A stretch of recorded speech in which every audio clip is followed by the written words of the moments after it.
Here's the thing when it comes to go-go. Here's the thing when it comes to go-go. You can get a decent rapper for go-go, but anytime they do theme songs, in my opinion, when people do theme songs in the city, it is a go-go song. It's the worst rapper. All right. Hey, yo, it's time for my man to win the show. He going to do it in the We're go. talking about it. Oh. We're talking about it. This is a safe space. Welcome everybody to Working Tall the Sports Show. I got to put this out there. That fucking Welcome to DC shit.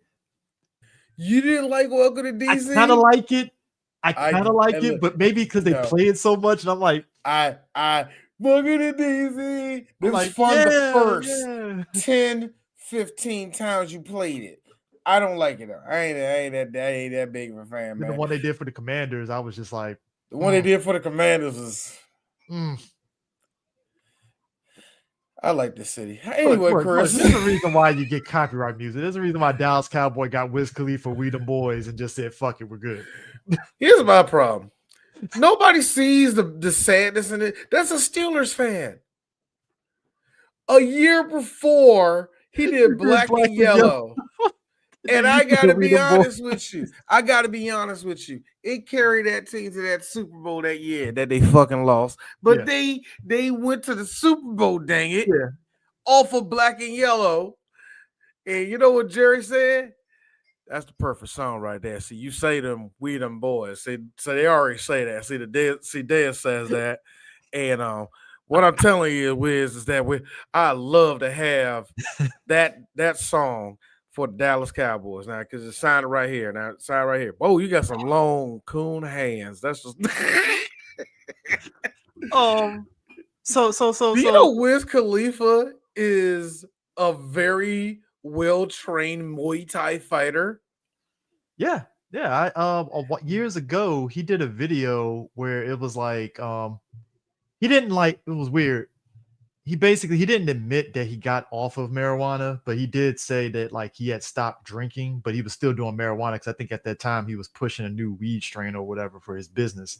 At that time he was. I know what you're about to say, but yeah, and it was right after he broke up with Amber Rose, but they were co-parenting still, and he started getting into Muay Thai, and everybody's like, "Oh shit, Wiz Khalifa got an 8-pack," and I'm like, I mean, that happens when you work out. I get it, But yeah, he's pretty accomplished. Like, that's no bullshit either. I'm like, oh shit, cool. And he had like an 8-pack. Yeah, but anyways, then he started making the same song over and over again, and I was like, it's amazing.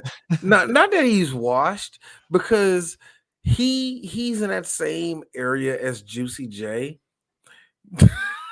Where they're clearly making all their money off of white people. We are here today. It's been about 4 weeks. Dallas went 3-1 during that stretch. Good times. But more than that. Are you sure we want to move on? Are you sure we want to move on? I mean, look. I know we lost last night. Are you sure you want to move on? I'd just like to point out a couple of things. Mm-hmm. That was a righteous loss from Dallas. That they didn't take care of the ball. That's why they lost. That being said, if they took care of the ball, Detroit would have got beaten. I say no. I say yes. I say no. Take away Ferguson's fumble and take away those 2 interceptions. Oh, it would have been. I would say toss up at best. I say no, only for one reason. Now, kudos on the Cowboys and everybody over here. They kick it again. Somehow, some way. Wait a minute. They're still in it? Chris, check this out. I watched it too. I ain't stupid. I was just like, huh. Because my bedtime has switched up because of my doggone my job. My bedtime has switched up. So I'm tired around about 11 o'clock. I'm about to go to sleep. So like a normal adult is what you're saying. Yeah, I'd have finally turned into a normal adult. It took 42 years and it finally kicked in for me. Because I be trying to catch up with I be telling my wife, like, hey, I'm gonna go downstairs and watch this Lakers game. I'm about to tell I be passed out after the second quarter. Hey, nigga, look, I'm about to tell these niggas right here. I'm about to tell my sons, like, yeah, yo, so 10 o'clock. I want y'all to sleep. This is my living room. I'm about to be playing on Cyberpunk Real Live. I'm gonna go to the sex club too. And y'all kids better not be in here. Nigga, you know what happens? My son will walk in 10 minutes later. Hey, yo, dad, look at this meme. I'm at the menu. Anyways, the game. But dog, no, this is the funny part. The whole time I'm like drowsy, like, yeah, Cowboys like y'all fucking around. I'm about to go to sleep. I walk back from the kitchen. I come in there. Okay, so we got a game. We about to win this shit. We had a chance, but I knew we didn't. Here's the reason why. Mm-hmm. Or at least in the situation, well, I didn't think we were going to win the game. And it was after the first interception. I told myself, now, Cowboys, this is the part you don't want them to do. Not only do they have control of the game, they have control pace of the game, they're daring you to do the one thing you do best, and that's have a shootout. And somehow with field goals, the Cowboys did that. And I told myself, don't do that. Not only are you gassing out the offense, but unfortunately, CD got hurt. That was a concussion. He was out for the game. Concussion protocol. And Flanoy, who is coming out of nowhere, man. That dude is doing nice shit right now. But I just knew we didn't have enough, man. But also, it kind of reminded me. If we it's like when you remember in certain games you see at the second half. Yeah. During the second half when Kobe was playing, they was like, all right, Kobe, be you. And Kobe is doing Kobe shit, and he looking at the score. How am I losing by 14 to the Spurs? That's how. But here's the thing. Go ahead, do what you do best, and that's what the Lions. You know what it reminded me of? Cowboys in on that one, man. You know what it reminded me of? You remember that year, Romo versus the Peyton Manning led Denver Broncos, and it turned to a shootout, and both of us looked at each other like, yeah, Peyton got this shit because you cannot outshoot Peyton Manning. I don't care. As good as Tony Romo was, and trust me, he was going beat for beat with fucking Peyton, but I was like, it's Peyton Manning, bro. Yeah, you're not right. Sometimes it's because it really falls on how sorry your defense is. Yeah. Yeah, that game, it was like, yeah, Broncos defense was a bit better than Dallas's defense that year. Yeah, just a little bit, but whatever. But here's the thing that really stood out in this one was that the Lions, they really didn't become their mistake because they made some mistakes. Oh yeah, and that's how the Cowboys actually stayed in there. But it felt like the Lions never let the game get out of their control. They could have, for sure. They could have. Oh, they really could have. And I really think it's because the Lions had to know that they had to win this game. The Lions really had to win this game. Dude, we're coming to that last 6 games of the season where every game counts. And here's the funny part. Dallas has the benefit of one Philadelphia Eagles playing like shit. Oh my goodness. The Eagles have been playing like dog. I did not see them losing to the Bears the way they did, and I was like, "Oh my god!" It wasn't even the Bears. Now let's just go back on us because we've been off the last few weeks. It's when they lost to us. I knew there was a problem, Chris. Really? When they lost to us, I was like, "Ooh." Yeah, you know what? You're right because I'd be real. That was the game everybody had the Eagles winning. And to be fair, Eagles was up 21-0. Now, folks, let me tell you something.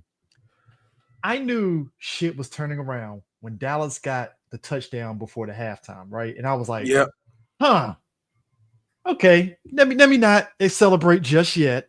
Let's see what happens. Second half, it's like Dallas was just like, fuck it, we can win this. And I was like, oh my God, are you serious? Are you? What happened, Chris, was I was waiting for Sirianni to really start doing Sirianni bullshit. Oh, he did. Now, I was depending on that. But what I wasn't depending on was for the defense to actually respond and change. And they were lighting Jalen Hurts up. And what made it even worse, and I told this to my friend, my friend who was, the Eagles on fan, right? I told him this. Even if I take off the mistakes where we just give you the points like that missed field goal. Even if I give you that missed field goal, y'all still lose the game. Even if we're doing that thing where we're giving up, we still beat y'all. We still outscore y'all. Mm-hmm. Even if we get our missed field goal, we get our missed touchdown, we still beat y'all. That was a game that stunned everyone. Dallas fans, Eagles fans, the commentators, Monday morning, the ESPN and all the sport, like they were like, what the fuck happened? Chris, for the first time ever, my whole TikTok was inundated by a whole lot of Eagles fans on live going, yeah, y'all about to lose a game by 35, and that crap. Eagles fans are weird. Like, they're really weird. Like, what do you got to be happy about? honestly, because half of y'all fake. Y'all weren't here 10 years ago. Y'all weren't here with Donovan McNabb. Y'all weren't here for that. When you win the Super Bowl the first time behind Big Dick Nick, and then you turn around and win under Black Excellence Jalen Hurts, you have a lot to be. All right, fair. You say Black Excellence, you're forgetting about the white excellence that was blocking for him, calling Kelsey. That was missing. Fair. But still, like that, between that and then the Bears game, because I thought, all right, Eagles are gonna bounce back. They're gonna beat the Bears, no problem. And I'm like, are you serious? Are you serious? The Bears beating them was so awesome. The NFC North is weird now. The NFC North was always weird. See, I think minus the Vikings. See, when they beat us, when the Bears beat us, I think that gave them a lot of confidence. It really did. Yeah. So far, all of the NFC North has beat us, and our next game is against the Vikings. We're beating the Vikings. Knock on wood that JJ McCarthy. Actually, is JJ McCarthy even going to play next game? This is going to be hilarious. You're going to let our mildest hit. You're going to let Dallas's defense, who at best is at the level of Taco Bell mild sauce, rolling that joke, and they're about a Madden 68. All right, they are Madden 71 at best to D right now. Yeah. Hey, the Eagles game, they were about a 71-72. So it's like, all right, cool. They got like the +4, +5 or something like that. Notice they never go in double digits. So yeah, it's like at most like +6. Yeah, but like this whole NFL, to be honest, this whole NFL season has been wacky. Like, if you told me Carolina had a shot of actually getting the playoffs, I would have laughed at you. And yet, somehow, Carolina, because of the state of the NFC South, is just what the fuck. I think Carolina, it did surprise me. And it could be because of them beating Dallas. That's another one. Beating Dallas had a lot to do with it. But I think this little ragtag of 74s came together and said we can be an ultimate 74. And they're actually winning some games. Here's the thing. They're winning the games that they have a chance. They're winning the games they have a chance in. Yeah, and their opponents are giving them openings to take advantage of that. So it's kind of like you're sitting back like, all right, I guess Carolina's taking advantage of it. And then meanwhile, probably the funniest victory ever. Wait. If we're talking about the South, are we talking about so bitch of course?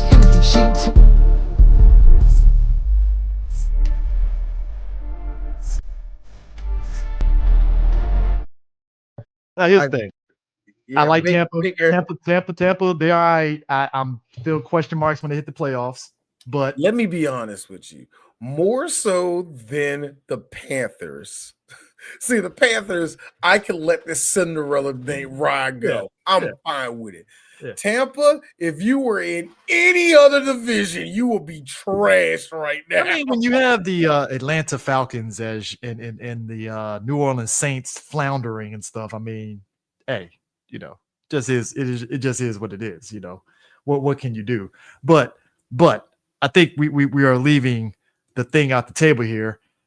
I feel after the loss, I think we can say, D, for the record, that the magic is kind of gone with the Chiefs because all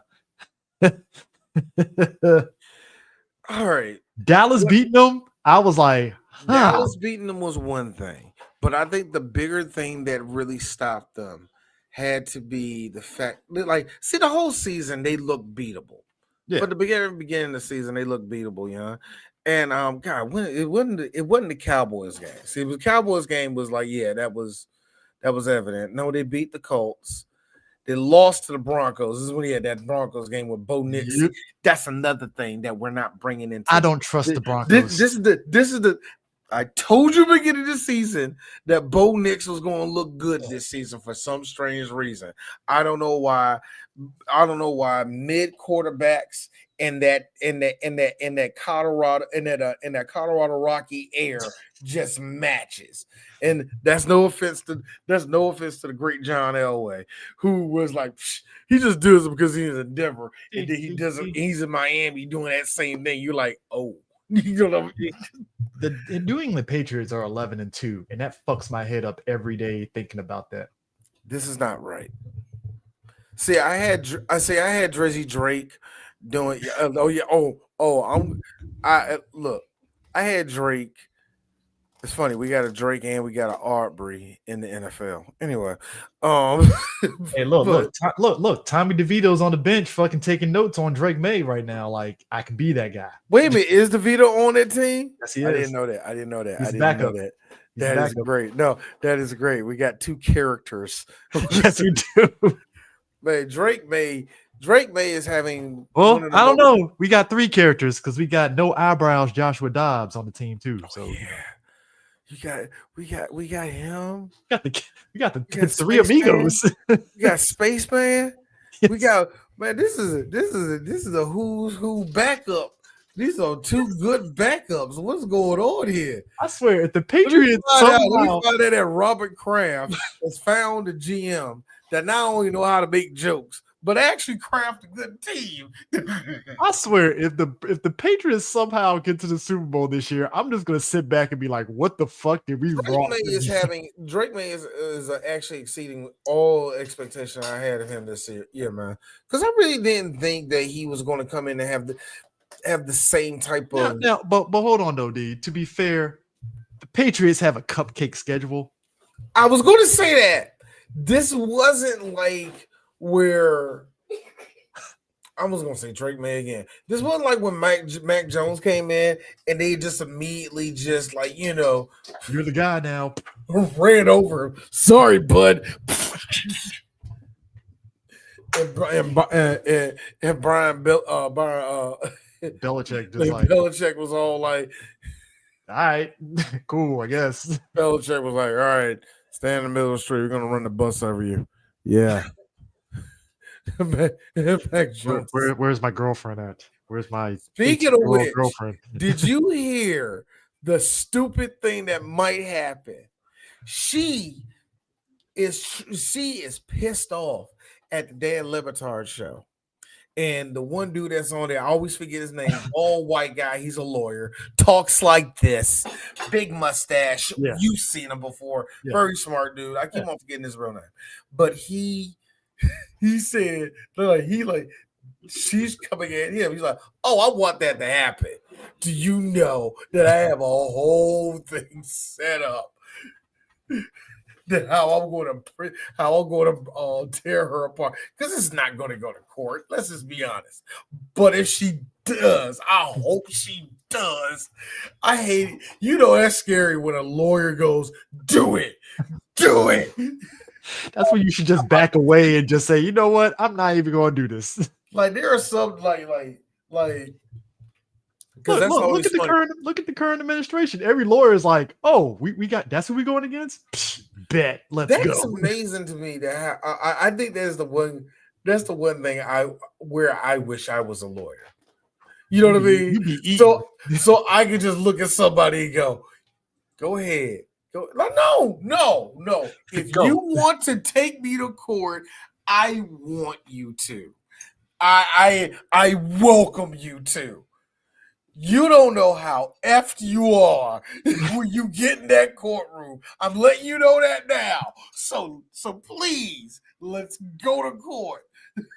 I got time to waste. I have resources. And that's the worst part. When a lawyer tells you I got resources, let's go. I got the money. Yeah. I just like, but to me, it's like this. That woman, she sucks. So right now, like when we look at it, like the Indianapolis Colts, they're doing good. Like we already got like 5 teams that pretty much are I still actually like 6 teams that are out. So basically, you got the Giants, Saints, Commanders, Cardinals, Titans, and Raiders. They're pretty much done. They're out. So let me tell you something about on those teams right there, the Commanders and the Giants. I did not see this year for the Commanders. Nobody. Commanders just it's injuries. That was injuries and a lot of bad luck. Here's the funny thing. I'm scared, Chris, because we have to run the table to have a chance to get into the playoffs, right? Yeah, because as it stands, I think ahead of us, the Panthers will have to flop. Detroit will have to. Yeah. The Panthers lose one more game, they're pretty much out. Basically, right now we have to roll the dice on either the Eagles flopping, because right now Dallas got the division lead essentially right now because they only lost 1. So if say for instance the Eagles go, I don't know, 2-3, that pretty much puts Dallas in if they somehow run the table and win the rest of their games, basically. But here's the problem I have. Remember what I said early in the season where I said the Cowboys and the Redskins was going to freaking split? I still believe that. Except this time, remember what I said. And this is what I'm scared of. Remember I said, I hope Dallas is there so we can ruin the season for the Redskins. They won't make it into the playoffs because they got to make it through us and we stopped them. Now the shoe is on the other foot and it's going to be in Landover and it's going to be on Christmas. And if I know anything about DC, it's going to be buzzing. This is about to be the Super Bowl in DC. Yeah, so that's the Christmas game. I have all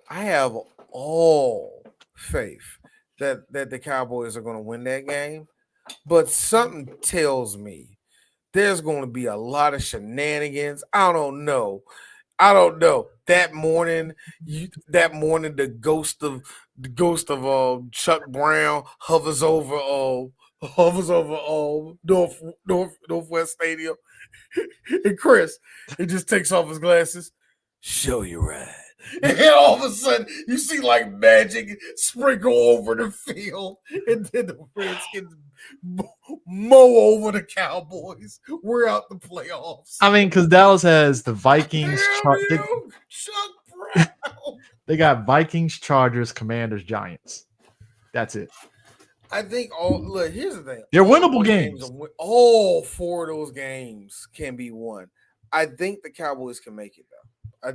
I really think the Cowboys can make it. A part of me think though that if we do lose, and who was that again? Who was that last team we got to play? Giants. The Giants, right? So Giants, we could beat them. The Chargers game is going to be interesting because the Chargers themselves, what's their record? Chargers are 8-4. 8-4. Yeah. Yeah, like if you look at the AFC, I'm gonna be real. The AFC they gotta go through the Eagles, man. And I told you that the AFC West was going to be the hardest. But here's the sick part: the fucking AFC North is so fucking bizarre because now this Sunday, the Ravens and Steelers, it's a battle for who is going to control the AFC North. And that's going to be a weird. That's going to be crazy for 2 reasons. I feel that the Steelers are going to beat the Ravens, but this game, I feel like the Steelers need it more than the Ravens. The Steelers need this game way more than the Ravens. So wait a minute, where's this at? Baltimore? I believe it's in Baltimore. We in Baltimore, right? Oh God. Is it No, it's gonna be a FedEx. Yeah, it's in Baltimore. My bad. Yeah. Why is that FedEx? What the hell am I I mean, Steelers in Baltimore, that's like down the street from each other, technically. So But still, I don't know why I said FedEx. No, I'm looking at something else. But yeah, that junk gonna be in Baltimore. I mean, and especially in the AFC division where if one it's of them but here's the thing that sucks. It's gonna be a 1:00 game. It's gonna be a 1:00 game, man. I feel like that should get no, 1:00. Now let's get this shit out the way. Well, let's be real. Okay, so here's the thing. We know 8 teams get into the playoffs, right? So essentially, everything is going to hinge on how Houston does going through December, because Houston's been on a hot streak. Bear in mind, they went 0-3 starting off, and they're now 8-4. So, no, it's 7-5. My bad, but still, 7-5 coming off of 0-3. That's pretty fucking good. I think I still feel that's a dangerous team a little bit to me. It is. And then you got Kansas City, who is also fighting for their life too. So, they sitting at 6-6 though. No, but I'm saying like Kansas City, they have a shot to maybe get the 8th spot, but again, they have to contend with Houston flopping. Basically, it's a lot. So I don't know with that, because Jacksonville is finally doing what I told you that they should have been doing for the very beginning of the season, which was stand up. You're in shallow water. But they still got it. But they still got a beef with like Indianapolis for that division though. So like that's still something that they have to kind of like. Both teams are kind of like fighting for who's going to win that division. So it's kind of like essentially right now, I will still give the edge to Indy over Jacksonville. I don't. That's because I'm rooting for the Jaguars in this division. But you know what it is? I can be real. Mm-hmm. I'm all right for 2 reasons. Number one, I really feel like Indy's beat up, and I don't think they can make it. I don't think they're going to make it. Like, they're going to make the wild card. They're going to make the wild card. Oh, they're going to make the wild card. But I don't think they're going to make the division. Something just tell me that. But number one, like I said, I think they beat up. And number two, I can be honest with myself. I don't trust Danny Dimes. See, here's I don't trust them. Not Danny Dimes, Danny Derps. I don't trust. I trust them because it's not the Danny Derps of the Giants. Indianapolis is competently ran.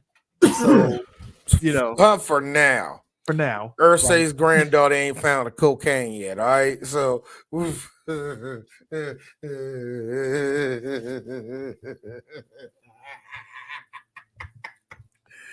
oh, rest in peace. Rest in peace. Man, look, nobody like Irsay.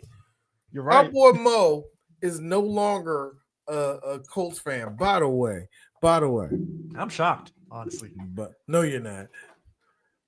I said, and this is a messed up joke. He don't care if I say. He just gonna say you mean as hell, D. I don't care. I said we was talking about F1, right? And we all talk about and I'm gonna touch on it a little bit later. But Lewis Hamilton has been having a terrible year. We're at the last race, and I said, what would be hilarious? And somebody was like, we was mentioning how bad of a year it was, and he said, "Yeah, man, I wanted Lewis to do something, man, but all he gave me sadness." And we noticed that at this point, he's rooting for Lando Norris and all that. I'm like, you know what, Mo? I'm like, my God, Mo, you're as loyal as a $24K modem. Like you, I swear. If the wind blows too hard, man, F these niggas. They don't know how to play defense. I give him this. He's still a Manchester United fan. That takes guts in this day and age to like Manchester United and the football they've been producing the last 2 years. To be fair, D, underwhelming, overrated football the last 5 years. I mean, maybe you can probably, confirm this.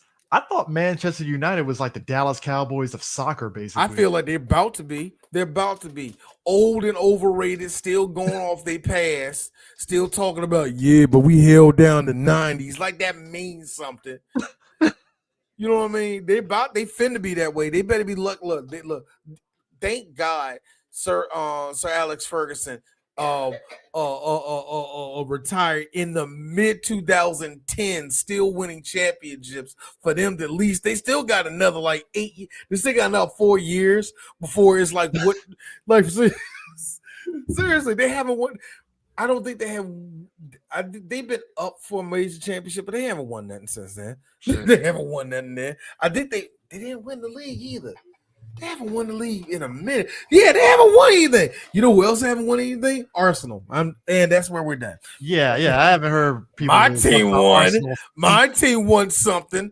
You know, like when the last time Arsenal won something? You better not say nothing in the 2000s, bitch, because y'all didn't anyway. Anyways, that's actually, you know what's funny? That's a good segue. Coming off of NFL.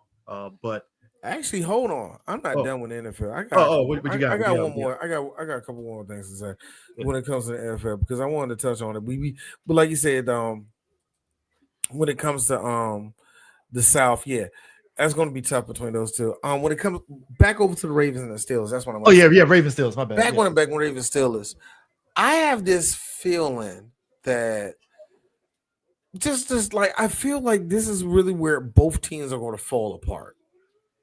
Like they all is it going to be a shit show of a game? I really feel that it is because like Lamar is Lamar going to be playing next game? Yeah, apparently he is. They said he's actually set to play. Okay, so, I got a question, Chris. You are at least in more. I feel that you're in more circles of Ravens fans than me. Yeah. So, Chris, what's the excuse for Lamar this year? And look, I never was a part of this. Look, Chris, let me tell you as my friend, I was never a part of this conversation because the whole little Black Messiah thing that a lot of them Bamas got, I never was into that. I don't understand that crap. And number two, I don't know why he's so protected. That's where I will stop. That's where I will stop. Go ahead, tell me. The split is here. All right. No, shout out to Chels and Raina from Gridiron Gals. Not Chels, Chels Cowboys. Raina is a Ravens fan. She's probably definitely one of the most reasonable Raven fans, just like we're reasonable Cowboys fans. Mm-hmm. For all intents and purposes, the reasonable Ravens fans are kind of like something's off with Lamar, and maybe he shouldn't be playing this season until he heals up fully, right? So they think he's still hurt. He might be just like kind of something's nagging, something like he's just playing through it just to prove something, which that makes sense. That tends to happen with players. They want to prove something, so they just. I think that's what happened with Dak before they told him to sit down. Yeah, sit your ass down. Sit down. You're hurt. It doesn't help that Tyler Huntley's been okay during his absence, and Cooper Rush has been Cooper Rush. So can I say this about Mr. Huntley, Tyler? I have rooted. I can't believe that you're on the Ravens and you're forcing me to still root for your ass. I was hoping that you was going to take the crown and make them go Lamar who?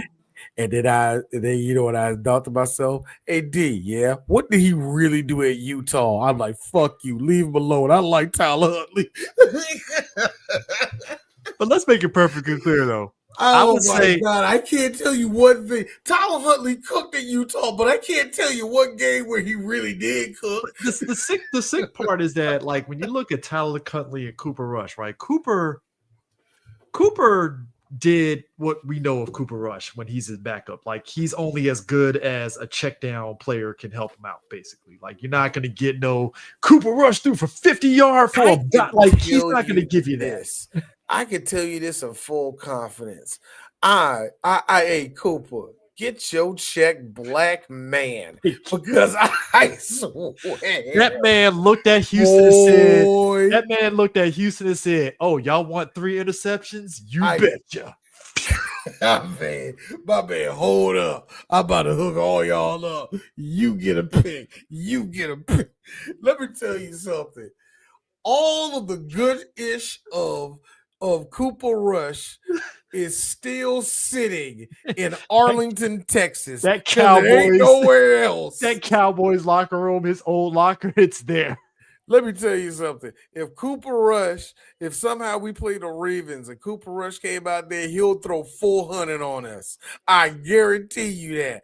But like, he ain't doing it nowhere else. He ain't doing it nowhere else. Now, here's the sick part. Cooper Rush turned into the quarterback. I've been telling all of y'all who he was forever.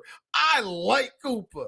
I'm like, why are you looking at this 71 and going, better than that? Now, to be fair, D, right? The last time Tyler Huntley was worth a damn was way back in October. Boy, against the Bears. Like I said, he balled out against the Bears. To be fair, I said, I'm sitting here shocked and amazed. And then the Rams said, "Bitch, what?" I told that day I said that to my dad. Like, you know, it's wild, Pop, when you back up a black quarterback in college and see him in the pros, and you think about yourself like, wow, you made it. You was some trash then, and you some trash now. Like, don't get me wrong. In college, and I'm saying this in the sense of in the back of your mind, you like, oh, he cooking right now like this quarterback is cooking right now at Auburn. And in the back of your mind, that dude's a 69, and you know he's a 69. Now that being said, as we've said this, what do you think Throw Rogan is going to do in this game? This is going to be Aaron Rodgers' masterpiece. In what way? Good or bad masterpiece? I mean this, and I mean this because I'm rooting for the Steelers in this one. I'm talking real folk blues. I mean, look. I checked the weather. It's going to be sunny. It's going to be a clear day. Aaron, you got this? Let's go. Aaron Rodgers is going to be killing it, but it's going to be in the it's going, but it's going to like all right, Chris, you know that part. My favorite part of real folk blues is the end of the song where you hear like it's like you hear everything. You're like it's like everything's all crashing. That's where Aaron Rodgers get hurt and he's trying to throw and he can't. That's when good old Mason Rudolph says, "I'm your Huckleberry. I got this. I got this. Pick." Mason the Ravens win the game. Look. I like how Mason came in for Aaron that first game. I'm like, all right, Mason, you look like you have learned. It looks like the 60s. It looks like the 67 has became the 69, y'all. Let's go. In the very next game, this is why I'm looking at my wife. This is why y'all should have got rid of him. Y'all should have told him never come back into Allegheny County. You should never tell this. All I'm saying is this. Will Howard, the third string, is patiently waiting on that bench like, any time now. It's my time. Do you know that I heard that Steelers fans are actually hoping that Will Howard get out? Yeah, Will Howard, from what I've read up on him and stuff, he's actually a pretty he's promising. Yeah, it's very promising. I'm not going to sit there and say he's a dynamo or anything, but it's promising. Where it's like, oh shit, all right. Yeah. I think that nigga do something, man. But I really hope that this circus that is this. It ain't over. I'm calling it right now. Final score 10-9. No, Chris agreed with me on the Real Folk Blues and Aaron Rodgers throwing 300 yards. You damn right it's only going to be 10-9. Those are the games. I'm going to tell people this. Boy, this is going to be ugly Steelers versus Ravens. Bro, let me tell you something.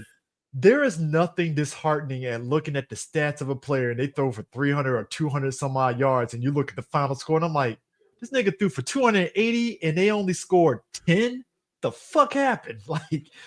Now I will those are the games you're just like, so the defense must have all right, cool.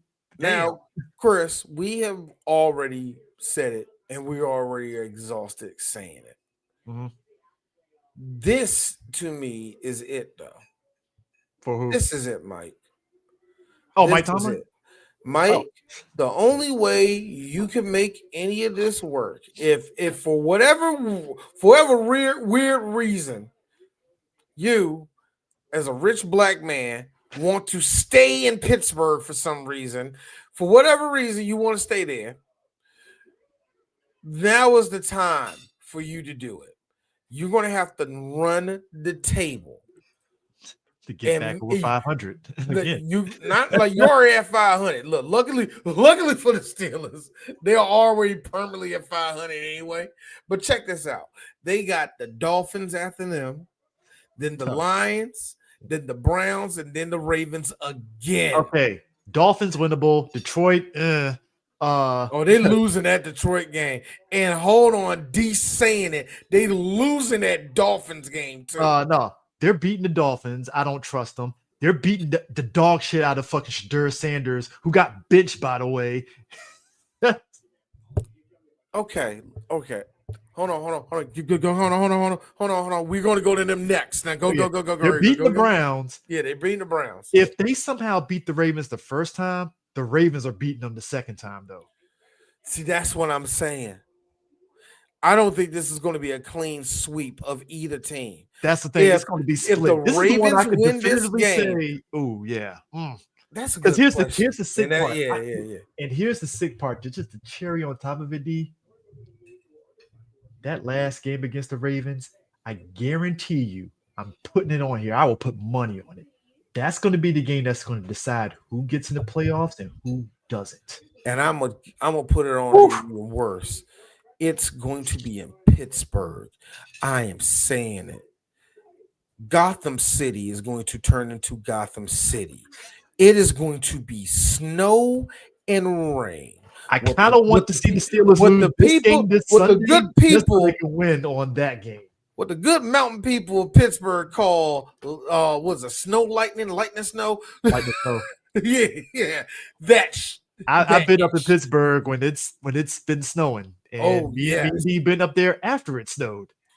I've been up there in summer weather. Summer weather of Pittsburgh is fun because you're Gotham City. It rains. It just rains. And then all of a sudden, 89 degrees, beaming everywhere.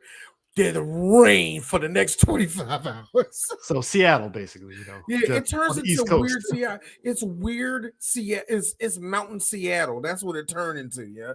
But yeah, I got it being weather. I got it being snow. If it snows, it's going to be snow. Advantage Pittsburgh in that instance. Oh, that's no.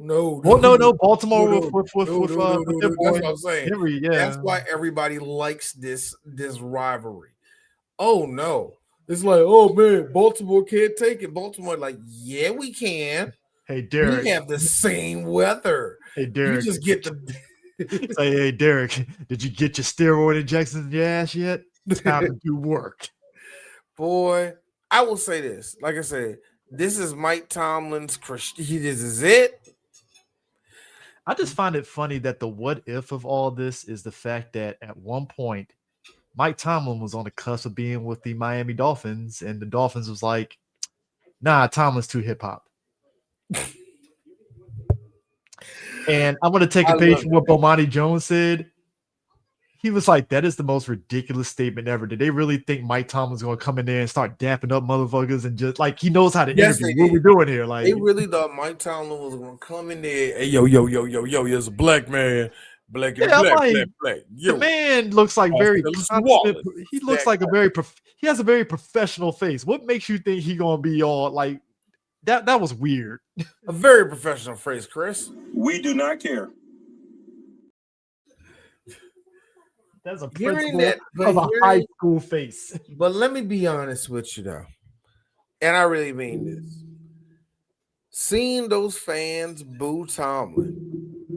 That's wild. And this is wild and I know a bunch of people. I know a bunch of black people have their own opinion about it. And we know what you mean when I say black people have their opinion about it. But what I saw was a fan base that snapped. Oh, they're tired of it. They're tired of To everything. think about it, like we joke about them I being see. over, we joke about them being over 500 every year. Like, man, that's an admirable stat line. But I gotta imagine if you're a Steelers fan, that don't mean shit because it's like, fuck, man, are we going to actually progress as a team? What the hell is going on here? I see it in three different lights, and I see it in three different lights. I see it in people and in the fans like my wife, who are like, it ain't Tomlin, and they're tired of ownership. And when I say tired of ownership, they're tired of the Rooney. Is it Dallas? We're tired of Jerry Jones. Oh tired, no, they are way. Jerry is still giving us ice cream. That's the difference. Fair. Jerry Jones will at least give the fans ice cream. Quinnen Williams is the ice cream. That's what I'm saying. We take it. The Roonies, they're tired of them. I see it in the sense of friend of like my like one of my friends online, where he's tired. Now, much like my brother, he hates not Tomlin, but he hates the culture. He's like, oh, I'm tired of us. Like, why are we walking around like we haven't won nothing? He's like, why are we like shut up? Everybody, like everybody's waving where they towel. My brother's like, shut up, stop. We haven't done nothing. Do you think them signing Aaron Rodgers broke the fan base? No. I think what broke the fan base is what they seen, because I think that's the other ones. The people that are blinking really hard and opening their eyes like, we've been through this. We've seen this story before. Stop. We've seen this story before. No. And when they saw that game, oh my God. Like I said, the fan base snapped. They're like, they can't take it no more. Dallas, we seen the fan base snap in two different places. And Jerry still don't give a shit. But we seen them. Why we're counting down like remember at the end of that San Fran game where it was actually both of our playoff games. It was the San Francisco game where you saw that one dude crying and all the rest of that. Mm-hmm. And then it was the Green Bay game. And remember that was me. Remember, I told you I could. Chris, there's been many times the Cowboys have got beat. But when we lost to the Packers that year, my dad's laughing at me. I'm just sitting there like, you all right? I'm like, no, I'm not. Like, I was like hurt. Like, that's it? I'm looking at Dak. I'm not even mad at Dak, but I'm looking at Dak like, that's it, nigga? That's all you gave me, bro? I was hurt. I was like, really? That's all we are? We're just going to lose to them again? I was hurt. I couldn't believe it. So that's what I heard. When they was like, fire Tomlin, I was like, I probably would have been just like them. When you just see like, no, stop. And I give fans their space when they snap like that, because everybody got their breaking point. I just don't like when people get mad third game of the year. It's like, stop. You know what I mean? Can I be real? When there's no stakes, third game of the year, it's like you're doing too much. But around this time, late November, early December, into December, if you snap, it's worth it.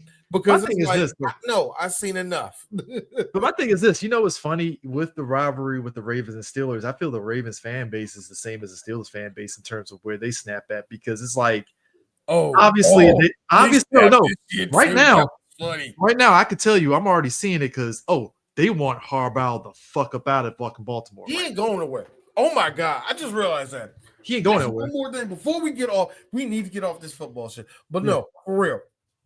If I could say anything, Harbaugh's not going nowhere, and I feel like Tomlin ain't either. That's the shit. They both gotta go. What if in the weirdest? They ain't going nowhere. This is my headspace canon because I like chaos. What if they just switch places? Harbaugh goes to the Steelers and Tomlin goes to. That would be insane and hilarious. Never happened. Anyways, never happened. We don't want to lie. But we're on football. D, we gotta talk about the messiness that we've been talking about. I like the fact that we're pariahs of this shit. The messiness that is college football. And I remember when do you know that the Empire Series? I might as well put the NCAA head on a logo on Palpatine's head. Let me tell you something. That we're about to see a full collapse of 2 conferences. This is going to be awesome. Let me bring this up here. Me and you talked about it years ago during the early days of Work Title Sports Show when the nil deals and all that stuff started becoming a thing, right? We were talking about it. We was like, oh, this is good for the players, but I sensed this could be very messy down the line. We didn't know what it was going to look like, but we felt there was going to be some monetary capitalist bullshit that was going to go down, and it was going to get messy. And then here we are now, and we're seeing it with the coaches, the players, the teams, like you said, the conferences. It's a shit show. So let me get this shit straight, Chris. You mean to tell me that NCAA pretty much don't want to pay don't want to really do all this NIL shit. They really want to recoup their money. Yeah, they want their money. They want their pound of flesh. So they're willing to change up everything so that they can cap it. And in capping it, that also ensures that their TV money is going to be actually higher, and they can keep these teams in there no matter what. And not only does the team, but also the players are not allowed to. The players getting capped how much they're getting paid is hurting them so much that they have to do this. And before any of you start saying, "Well, I'm with the players," no, you know what the players want? They want more money, and they want more freedom. Also, they don't want the colleges to go, "Well, you can't do that." Well, if that's the case, I'm going over here, and you can't. And they also want this. Let's just say, Chris, Shooters here in DC is going to support your NIL deal. Yeah. They're going to give you $4 million. The NCAA cannot then go, that extra $4 million is going to give you an edge over that college. You can't do that. You know where you can go? You can't tell me or Shooters what to do. All right? So you can stay out of that shit. And I can get more and more money. You can't do nothing about it. And before you're probably saying that makes it worse. Of course it do. We're about to see what professionals call a shit storm, because it gets even messier. You know, the one thing I like is the college playoff system. You know who don't like it? The colleges, apparently. But D, like you said, Chris, the colleges wanted this though. I told you. Everybody gangster until a cockroach start flying. Let me tell you something. And you know who the cockroach is this year? Tulane. You know what the other cockroach is? Wait a minute, who's the other good team? North Texas. North Texas. The main breed is the cockroach this year, nigga. Look, let me tell you something. And you mean to tell me that set them off so much that they're like, no. So what we want is more power to these conferences. So that, Chris, we're getting to the point where it kind of makes my head hurt. Why is that going to be a thing where the SEC and the Big Ten is going to be its own conference? Is going to be its own league, probably. Can I point out something here? It's so crazy, bro. I want people to understand something here. Me and D, we've watched college football since we were like probably in grade school, middle school a little bit, and then cognitive as we got older. I'm pretty sure you're in the same boat as me, D. You started paying attention to details, players, and college systems. So once upon a time in college football, obviously the Big Ten, the SEC, and all that stuff, they were always the top conferences and stuff. Obviously, I'm a fan of ACC football and stuff, but I knew ACC wasn't hitting on the same level as like the Alabamas and stuff. Even the years that like Maryland under Ralph Friedgen, they were in those bowl games. I blame NBC for making me think Notre Dame was worth shit. Thank you. Right. So like over the years, what ended up happening. Also, I tried to tell my sons about the magic of Jefferson Pilot, ACC sports, and how now, Chris, I'm gonna show you how old I am. Remember we used to show the basketball games. Yeah. They showed the starting lineup, and they would play Torture by the Jacksonville. Don't. Yep. Don't. They used to play that as an intro for the show. But like the thing of it is, like these conferences, obviously, it was kind of like power. if you were in those power conferences, not just size of school, it's just power of the school. So the program. So much, like you know what it's I mean? like when you think about the fact that like I think what opened my eyes honestly was like when Maryland got to the Orange Bowl. That was a big deal, especially in this area because the football team has always been meh. So them getting into a major, bowl game, which is the Orange Bowl, it was a big deal. But you're playing against Miami. Miami's Miami, and Miami fucking beat the shit out of Maryland. I was sad because I was like, damn it. And it's only because I hated fucking Steve And it's Spurrier. weird because Miami at that time was still a Big East team, and Big East was just no. The Big East, remember Big No, East time out. Conference. Remember the Big East Conference was just Miami, West Virginia, and like Boston College and Boston College and Syracuse. Yeah, I got the teams mixed up. It wasn't Miami. It was Florida, and Steve Spurrier was coaching it. Oh yeah, they ran them. So, but still, because I hate Steve Spurrier because I think he was coming out of the NFL at that point, and he got the Florida job. Anyway, that kind of opened my eyes. Like, oh shit, this Maryland football team, they're not the power team that I thought they were. And that's when over the years you started seeing, and I think the big one for me was when Maryland went to the Big Ten. Big deal. Funny enough, Maryland going to the Big Ten beefed up their football program. They got a lot of like top players that came through Maryland because of that, right?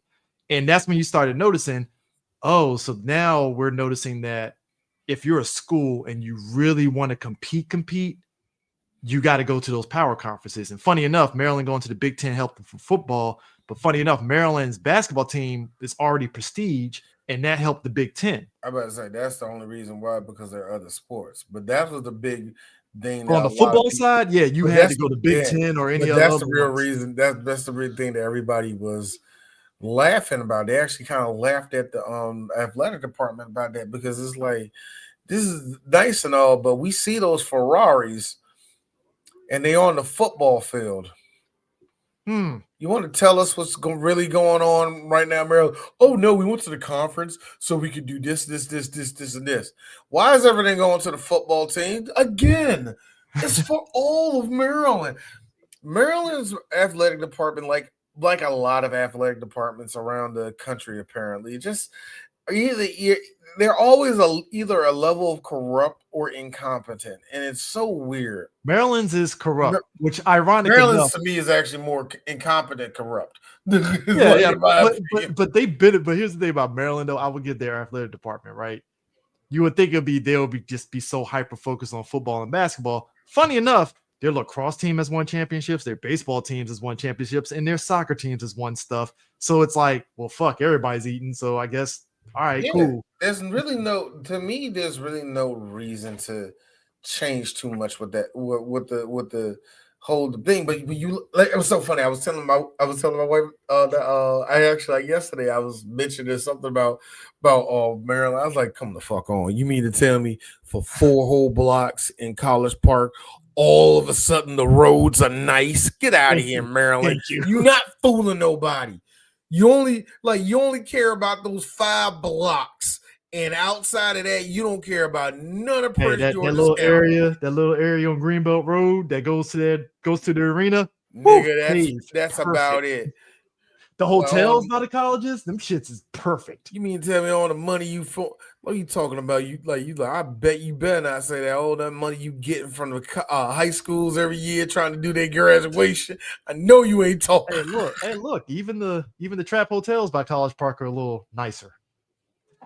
Hey, Chris, that is actually the truth. Do you know? Shut the fuck up. This is actually what I heard.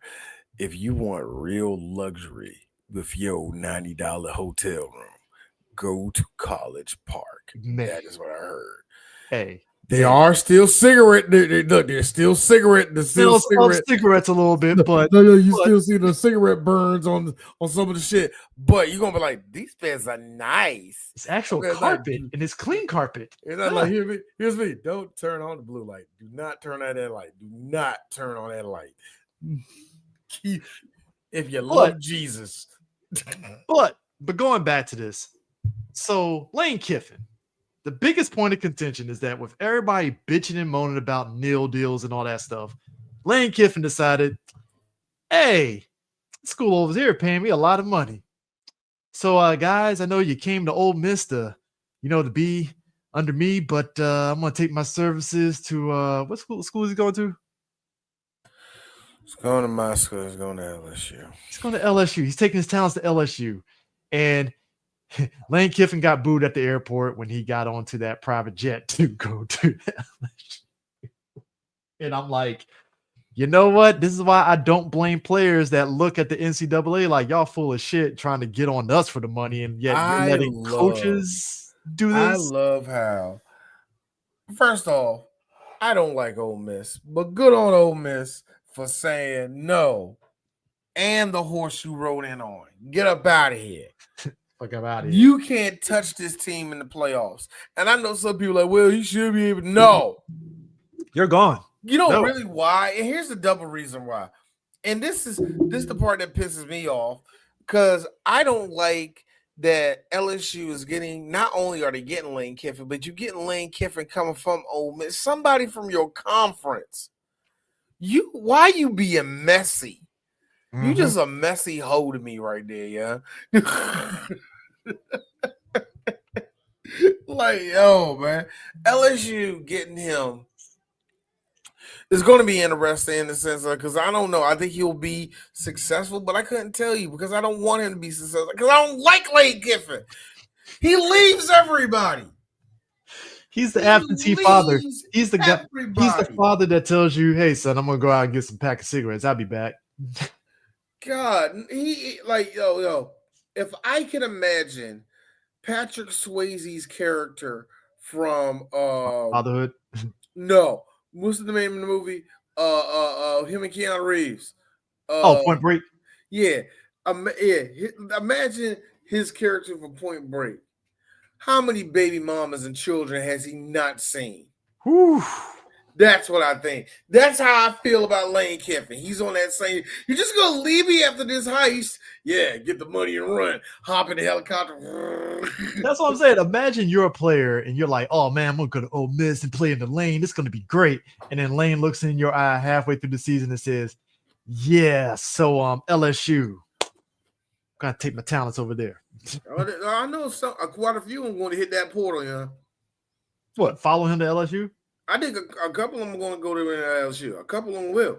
There's two that stand. Yeah, I know there's two that stand. I know not two. There's like 4 or 5 that stand. That's crazy. The rest they're going and they're leaving it. They're leaving on Ole Miss altogether. Ole Miss have been waiting on this moment to be a legit team. Yeah. And after Rebels, like I said before, I don't like the school. I hate the school. I do not like the school and the racist things that school. Chris, like we said before, it's Mississippi. Like, come on. Chris, I said it before. We both seen that. We both seen that big ass Confederate flag flying over I-95 when we were kids. You know what I mean? 95 and 85. 95 and 85. Yeah. You know as well as I do, man. That Confederate flag for us mean, nigga, you don't belong here, or nigga, you know where you at. So I hate that flag, and the fact that they rocked it for so long, and they draped themselves over it for so long, and the fact that you had good black people, black men, repping them colors for so long made me sick. I hate everything about your damn school. It sucks. Sucks that it had to be you, but it sucks that in this sense, you had everything that you had. This team was ready to be something. They actually had something to move on, and something to build on. And I feel that Lane Kiffin leaving is just, he's a loser, man. Lane Kiffin's just a loser. He's a good coach who's a loser. Here's my thing. Let me ask you this. I don't understand it, man. He don't even wait for the girlfriend to get pregnant for them to leave. That's how it feels to me, yeah. Let me ask you this though. All right. They have a disagreement over dinner. And the next day he's like, "Yeah, I'm ready to go." What? Let me ask you this though. What do you predict for what he can do to LSU? I have this weird feeling that he's going to be successful. But how long successful? Is he just? That's the question because I don't know how long he's going to be there. Is it the lucky first? Is it the lucky first year? You have a great record and you get to the Rose Bowl and shit, or like what's up? Like, I think second year he does that. But again, how much in this contract does he get to keep though out of that if he's just up and leaving? I'm not saying up and leaving like that, not that quickly. Like if he's going to be there, he's going to be there for like 4 years, and then all of a sudden, goes to Alabama or some shit. Not be out of nowhere. You'd be or Notre Dame because Notre Dame. Yeah, it'd be like somebody like Notre Dame or some shit. Penn State. No, I thought it would be Penn State this year, which is hilarious. I would have. By the way, and I mixed up the people that are staying because the people I'm thinking that are staying and leaving are the kids that are leaving Penn State. Oh shit! And following James Franklin. Now James Franklin, who he coaching now? I forgot who he's coaching. I forgot what team he's on coaching right now. It slipped my mind, man. James Franklin is coaching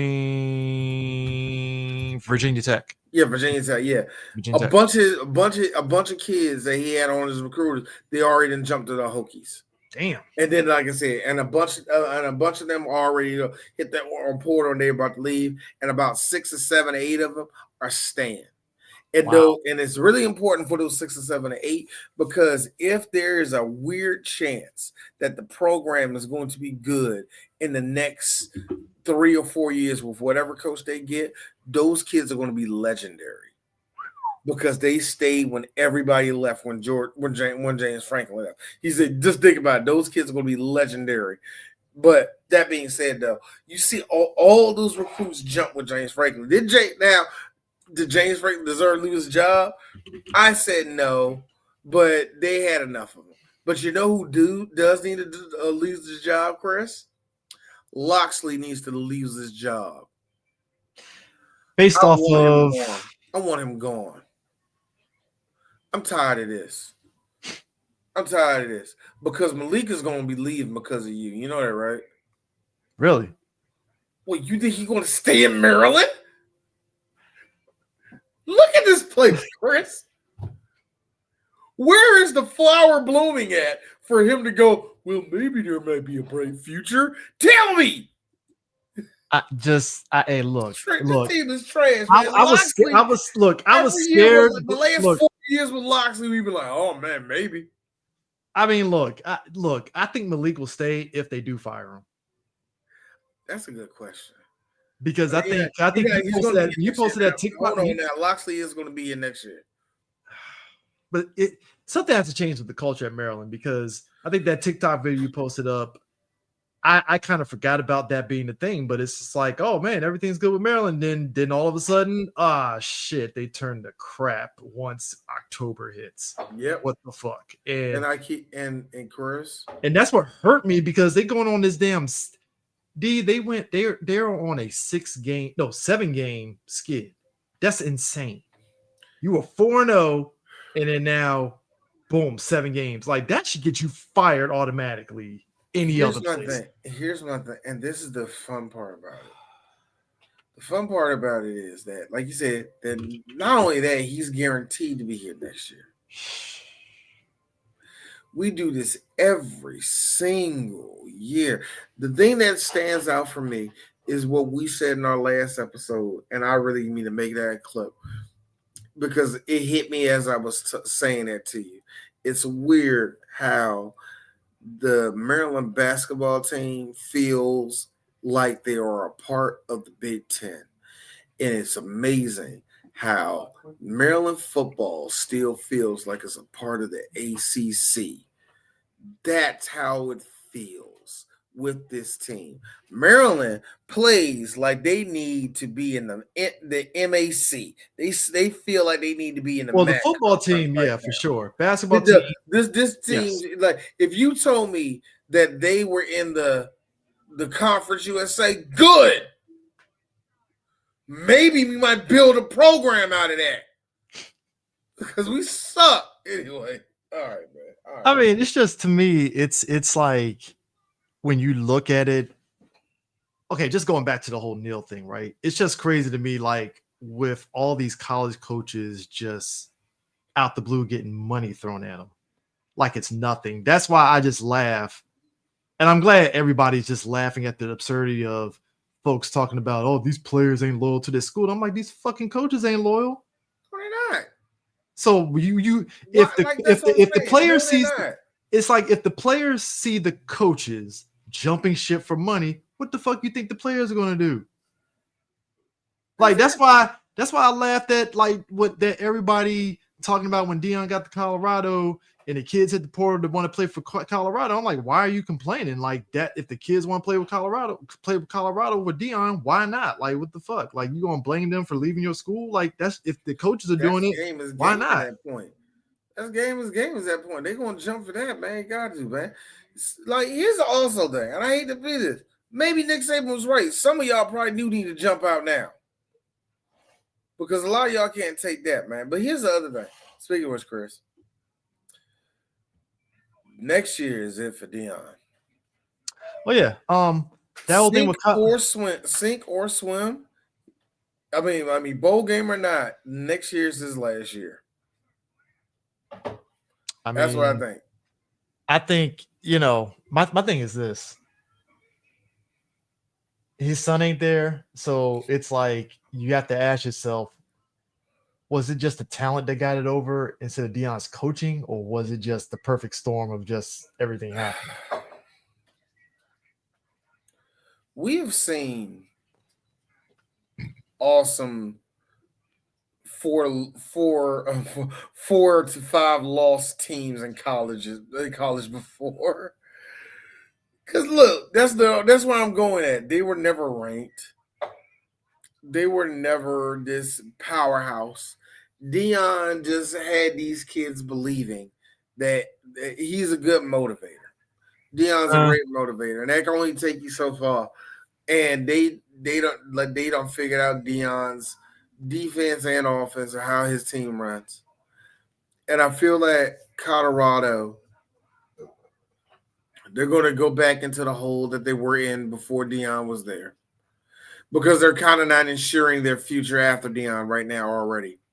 They're already saying that, and a lot of people are saying that the athletic department have shown their ass, and they're about to get bit in their ass, because when Deion leaves, it's going to be really nasty at Colorado. At least that's what they're saying. I don't know how deep that is. That's one thing to think about on that. Speaking of Deion, we skipped over this. Oh, when Shedeur hit that field, I told you he needs to leave. Was not good. Here's the thing. Everybody, number one, I think 2 things can be the same. 2 things can be true. Shedeur needs to leave get the fuck out of Cleveland. Yes, he needs to go, and also Shedeur just isn't that guy yet. I feel much like anything else, proper coaching can put him on the path. At all. Like, yeah, he won a game. Great. Next game. Yeah, a game. Next game. Here's the thing. I want Shedeur to do. No, I don't. I actually want Shedeur to be as good as he can be, but I hold on. I need to see this. I feel destiny might be in the works for him. What? I foresee this. He's gonna go to the Cowboys. It's gonna be some weird fucking trade. Don't you put that on us. And he's gonna go to the Cowboys. Don't you dare put. And the only thing we got, the only thing we gave up is like 2 second round picks. Shedeur so far this season has thrown got 1 touchdown, No, that's the latest performance. Hold on. What's the year? Okay, there you go. So far, he has thrown for 405 yards, 2 touchdowns, 2 picks, got sacked 6 times. That passer rating is nasty. 69 and Well, you just that's just nasty. That's just a nasty passer rating. This nigga is averaging 6.6. This nigga averages 6.6 in passing. He averages 6. That can't be right. They got to be running. That's got to be no passing. What? That's so stupid. How he ain't that much of a check down artist? Is he? Probably. I don't know. Well, really? He's not holding the ball for like fucking 5 hours in the pocket. That's another thing. When I saw him scramble and hold on to that ball, I was like, so you mean to tell me when you was out there so you mean to tell me, Shedeur, what was that, a year ago, when I saw you getting suplexed by all of the USC Trojans, they was out there just grabbing. Boom. You mean to tell me you haven't learned the lesson of throwing away the ball yet? Here's his sick part. I'm looking at you. Should be in the UFL. You should be eating in the UFL. Let me tell you something. I'm looking at Shedeur, and I'm like, if you were a better coach, you could be Mike Vick light. Like, I'm talking like you would be a threat. Like, all right, you don't have any open guys, run the ball to get the first down. I'm sorry, Mike Vick light, Chris. Oh, would you look at? Oh, wait. Oh, unfortunately. I had to break that up because I was mad at you and I needed something to make me laugh. You mean to say it's the fact that, again, it's Norman Smiley going, yo. We were just talking about Letterman last night, nigga. So I said Mike Vick light. I'm just saying, it could be it. It's just for as long as he holds the ball, I'm like, you could have ran for the first down, Shedeur. I need him to be better than what he is. I need you to be a name. Give me a second. If I can find it, let me get a good picture for you, Chris, of somebody you should remember. I need him to mimic this dude. I need him to mimic this black man who actually showed me that, hey, you may not have the best arm, you may not have the best mind for the game, but you know what? You're adequate, and you could be a good backup. I need you to be this man right here. Chris, do you remember this black man? I need Shedeur to be him. Do you know who this is? This is Anthony Wright. Anthony Wright was painfully mid. And he was one of the most serviceable backups of all time, in my opinion. Folks, Anthony Wright. I love Anthony Wright. Let me tell you about. Love this man. Let me tell you about Anthony Wright. Anthony Wright looked like he could be a fucking math teacher in middle school. All right. Hey, yo, Chris, you ain't funny because I just tripped over 2 pictures of Anthony. I was like, yo, that's how he looked. That looked like a gym teacher who mad as hell. These middle schoolers don't want to run. They don't want to run. You know what? I was half expecting you to say Quincy Carter. I've been like, fair. Hell no, I wasn't gonna call him Quincy Carter, man. Nah, Quincy Carter's better than Anthony Wright, so I can't say. Speaking of which, you know what? I'm gonna say this. No. Crossed the line not too long ago when I was watching the Chiefs game. I watched the Chiefs game and I thought to myself, and somebody, it was like, my brother-in-law was like, mentioned the old quarterbacks, like, don't be telling her about Quincy Carter and shit. Him with the Quincy with the cocaine. I'm like, leave Quincy out of this.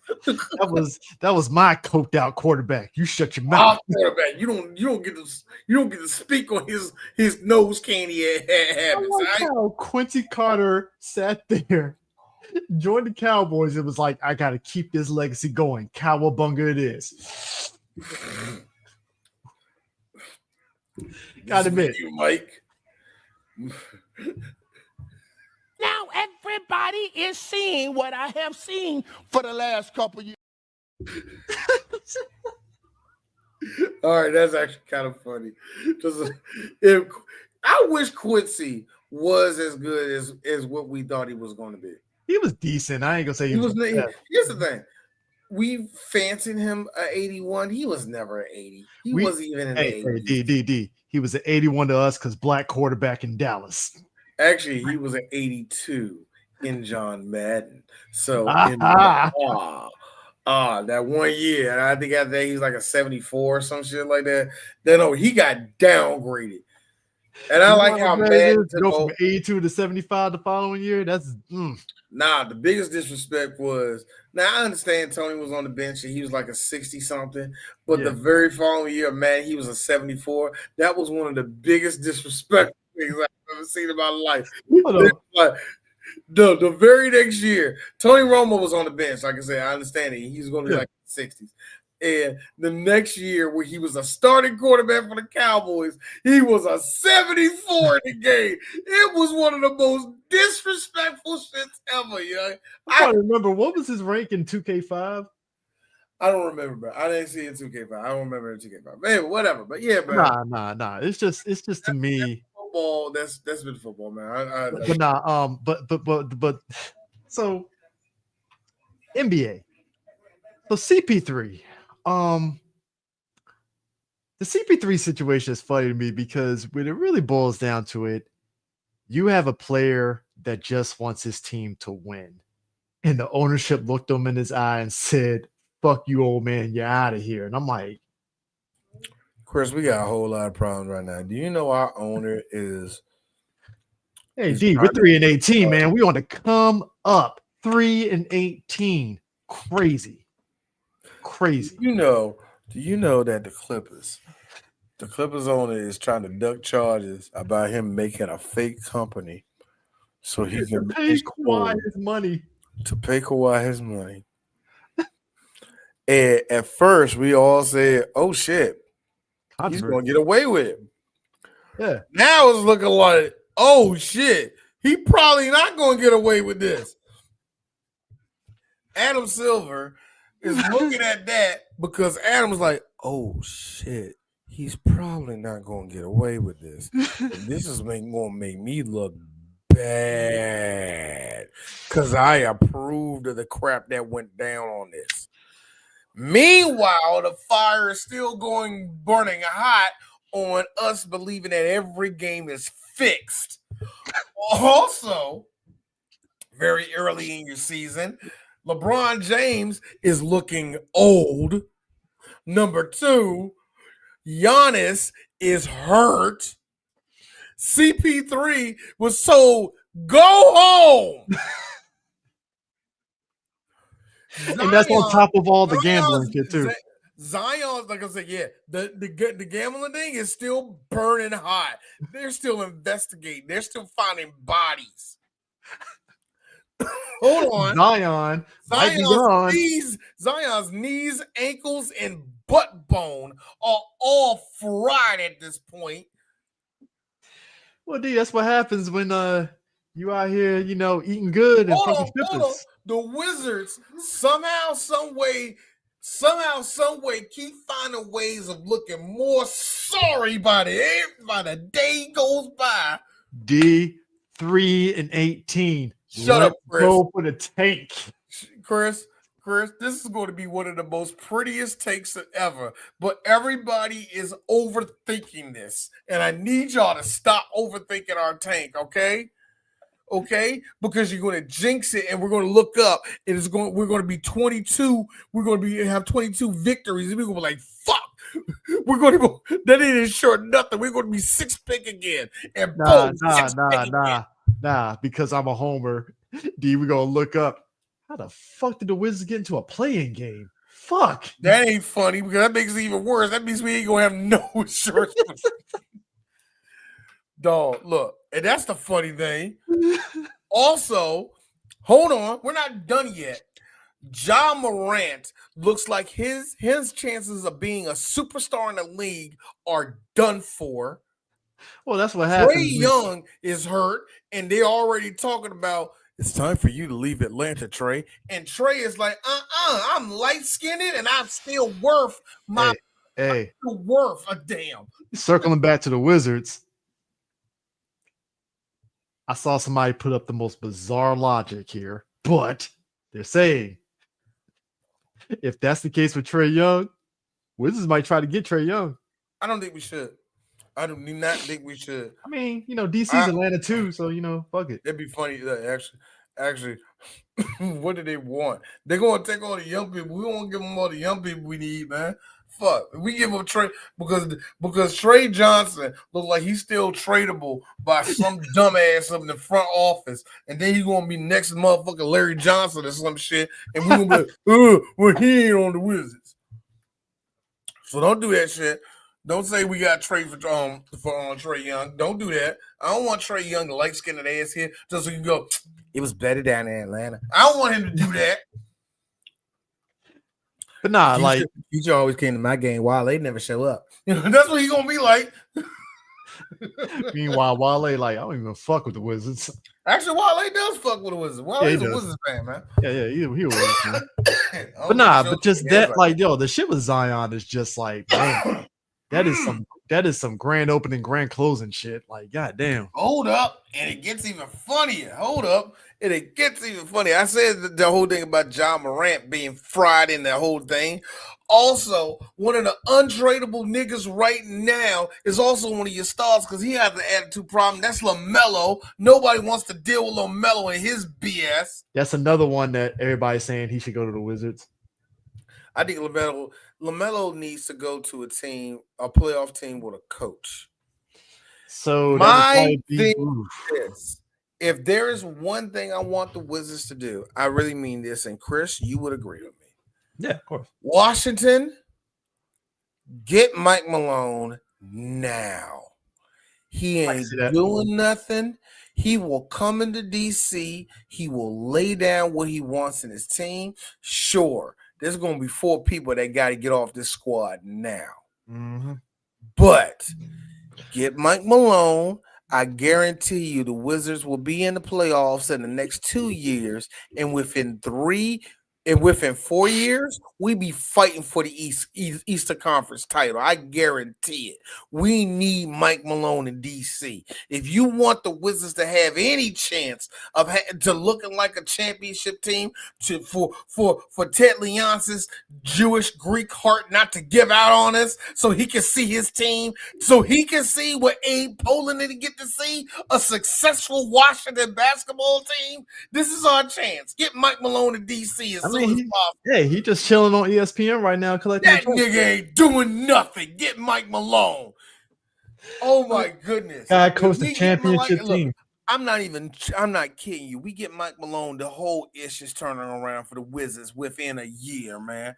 That team will be set. Yeah, give it some time. Because I can tell you this right now. You know who's a problem?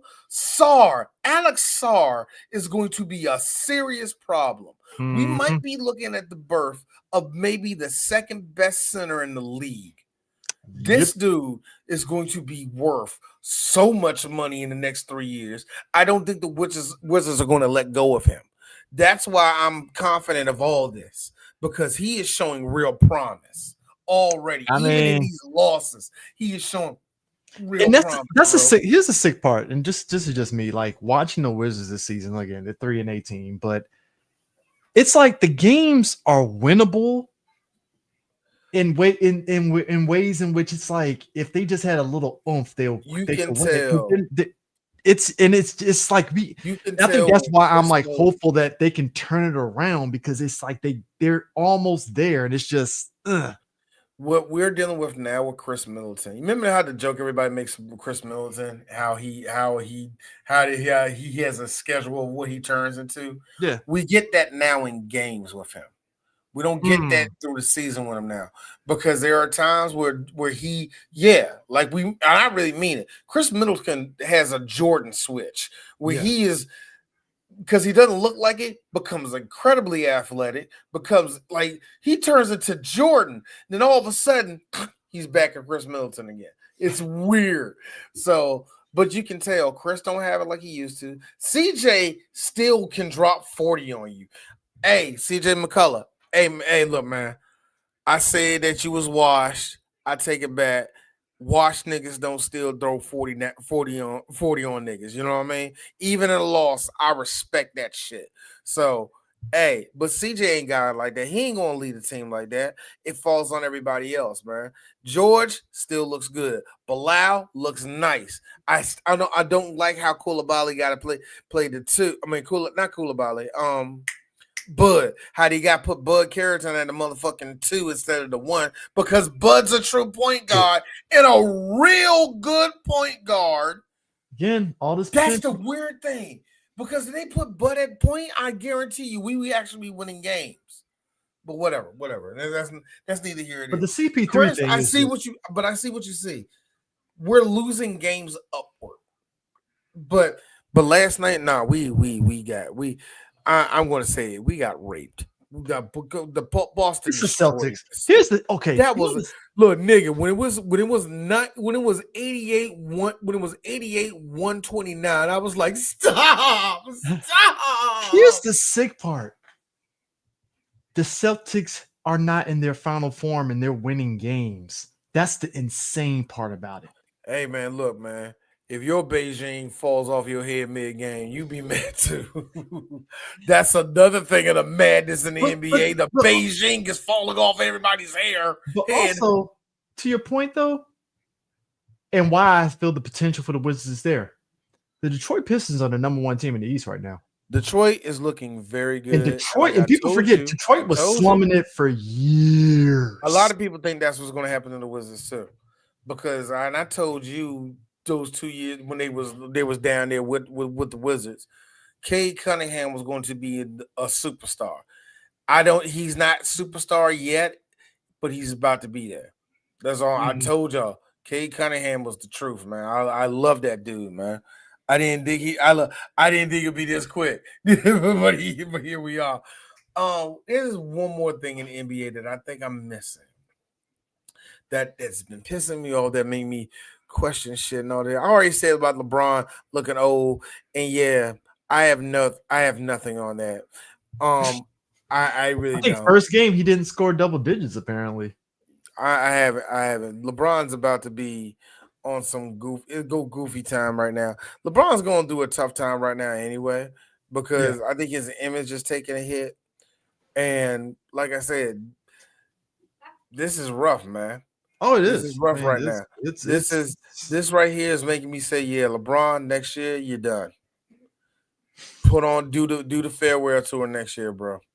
Just do it. I mean it, man, because we're seeing, we. Speaking of farewell tours, hold up. Who's John Cena about to see? Who's John Cena about to fight? Did we see the results of that? Oh, speaking of last time is now. They ain't fight yet. Gunther and LA they ain't fight yet. Yeah, okay. Nah, but yeah. But nah, this whole NBA season has just been, like I said, it's a lot of potential. But so what was this F1 thing that you wanted to because you said it was something that was hilarious.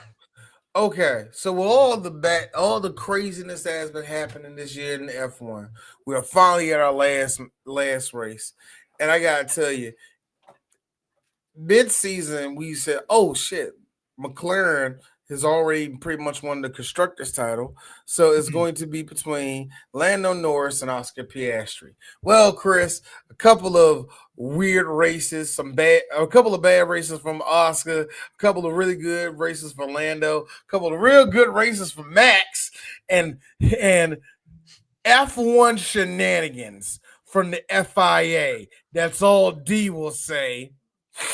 And now, Chris, we are down to these 3 men. In the next 48 hours, Abu Dhabi, baby. We're going to figure out who's going to be the champion between Oscar Piastri, Max Verstappen, and Lando Norris. So I got to be real with you. as much as it makes, I hate to say this because I've been dragging him all year. I got Lando winning this. I want him to win this year. He's my son's favorite dude on the grid right now. I'm going with him. I hope he gets it. I think if Oscar wins this, to me, good on him. He got it before Lando. He can really, you know what I'm saying? He can hang that up that I got this championship in this short amount of time. You know what I'm saying? That looks really good for him. I tell you, that's going to be the one that I hate. If Max wins it, D is going to be standing up, clapping hard. Because the way Max got back into this, yes, with the shenanigans that the FIA probably done with this shit with some of these races, and how all of a sudden somebody got placed low and just so happened you got points, Max, whatever. But beside all that shit, the way Max has stayed in this thing, Chris, what I'm seeing right now is what makes champions champions. Mm-hmm. And if Max wins that race, I'm going to say it. Lewis and you are two walking goats. And I will mean that with my full chest. I don't like Maximilian Verstappen. I do not like him. I hate his racist daddy. I hate his racist father-in-law. I hate his racist wife. And I'm pretty sure that Max don't like the Jews. So fuck Max. But you want to know the truth? You know what I respect? Guts. And if Max walk out that junk a champion, Chris, D is clapping and saying, you is him. I will mean that full chest. Yeah? I think it's wild. So also, we'll see. A little bit of a video game thing. I'm shocked that they actually included this Abu Dhabi track in GT7. I'm actually shocked that they don't. I need to hop on that junk. I re-downloaded. When I saw that, I re-downloaded that junk. When I saw that update, I was like, "Holy shit!" They actually fuck. They've been uploading every month. There's always a free upload. I was telling this to DJ Sir because the opening to Gran Turismo was so bad and they knew they messed up on it. Since then, they have been doing everything they can to apologize to the fans, and not just with daily patching, not just with daily, daily patching. Make sure the races always go and all the rest of that. They give free monthly downloads, and it's always 3 cars, and it's always make this car, that car, whatever. And they always make sure that there's like a new limited car that comes out there and all the rest of that shit. When it comes to the tracks, we get that like every once a year. Yeah. And this is the newest one. And me personally, this is when I was running with an F1 car on the game. When you have an F1 car in the game and you on one of the F1 tracks, it's fun. It's really fun. It's really fun. You can be really technical, in my opinion, way more technical than you can be in the official F1 game when it comes to any of the tracks. Like, you want to know something funny? Mm-hmm. Me playing the F1 game on Barcelona track, I'm trash. Me playing on the Barcelona track on Gran Turismo in an F1 car, D turns into one of these 3 niggas. Like, I get real. No, there's too much downforce in the front. I gotta make sure this like the way the wind's hitting this. There's a couple of F1 tracks on GT. That one, not the Nürburgring. Actually, that's another on track they going there. The fact that they're doing a reverse Nuremberg, I was like, that is they finally got that is the most anxiety. I'm like, thank you. The fact that it's reversed, that is the most anxiety drive ever on a track. You gotta do Nuremberg in reverse. It's like, fuck. Like I said, man, I gotta do the Nuremberg, man. My big sister did that shit when she lived out in Germany. I gotta do that shit, man. Yeah, that is a bucket list item. Like, I'm going to the Nuremberg. It's like her and a girl. She said her and her girlfriends got in I forgot what kind of car they said, and they was speeding through that junk. They spun out on one of the turns because they were going too fast around the turn. Oh yeah, that just seeing some of the other people like Super GT and a couple other folks that I've seen that have done it, like, it's a fun experience, but like, and it's weird because it's where it's at. It's like, oh, of course it's raining. Yeah, of course it's dreary out there. And that's another thing out there. Yeah, you get some niggas out there want to be hot shots. They bring their motherfucking tuna cars out there. Vroom, pop up, you hear All of a all that sudden, shit. But the funny shit is that you see some motherfucker in a mini. oh, those Mini Coopers can go. I ain't gonna lie. Like, and like that's why I laugh about, like, if you ever played Gran Turismo and you're online, that's actually how the Nuremberg ring looks. Like everybody in a different car. oh, it's fucking that whole race in and of itself is there. That's why I was glad they added some of the Tokyo. They added, I think, the Tokyo route back into GT7. Yeah, I got what. Like I said, I gotta hop on that jump, man. When they give out the tracks, man, that's when it's fun. So, but just seeing the fact that everything that's because isn't Cadillac joining next season? Cadillac and Audi. Yeah, Cadillac but there's a lot of hype surrounding those from what I've been seeing. Yeah, Audi is switching over because Kick Sauber is changing over to Audi. I think Audi, I forgot the name of the whole team. Okay. Right now it's just going to be Cadillac for Cadillac. It was going to be, the whole thing was supposed to be Andretti Racing, but F1 really hates Mario Andretti. Yep. Why? Not because he's one of the few Americans that won a title over there, but I think it's because they fucking hate Americans. Because the whole way for Cadillac to even be in F1 was a whole deal. Oh, there was a lot of, and I think what really, really did it was when they closed the door on Andretti in general, and they was like, well, we don't want them at all. And Chevrolet was like, okay, we won't do our name. Like, we don't want to put our name in it. And they was like, why not? Like, okay, you can have Cadillac, sure. Who's running the team? Shit, it's Andretti. God damn it, you still got us. Now, the good question is Hertha and maybe one or two racers from IndyCar going to come over there? I doubt that. I'm pretty sure they're going to scout for a couple of kids down in F2, but we'll see. Did you see I don't think Hertha's coming over. There was a lot of talk Hertha was going to come over, but I don't think they will. Did you see that thing with Michael Jordan and NASCAR? Yes, Michael Jordan is suing NASCAR because NASCAR's whole little thing was making sure that people can only make a certain amount of money, yada yada woo. And Michael Jordan and them was like, no, because that means you will have a whole as a monopoly, and we're suing you. NASCAR was like, okay. And even Rusty Walls and all them, they was like, oh, there's a pretty good shot that NASCAR is gonna win this thing.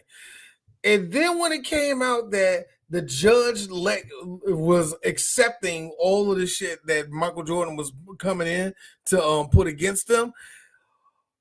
Also, and you're talking to teams that we blocked before. Add in Joe Gibbs' daughter being a part of that whole thing too. Yeah. That carries weight because Joe Gibbs is a big deal in NASCAR. And all of the older, hold on, Chris, and some of the older heads of these old teams and old drivers whose foot y'all stepped on are coming in on it too. Like, yeah. And a whole promotion that you bullied out of even doing it. Now, you probably say, no, what does NASCAR do that was so wrong? Easy. They own everything. Yeah. Do you know they own all the tracks? That's not true, Chris. They own half the tracks. Do you know the other half is owned? The other half is owned by another company that is super, super cool with NASCAR racing on their stuff. And it's like, you guys are awfully buddy. Who owns your companies? Oh, God. Okay, at least y'all didn't do no nefarious shit like y'all bought out a race car track so nobody else can race on it. They did it, Chris. Luckily for us, Chris, we can ride on that race car track. That's Wilkes Glen.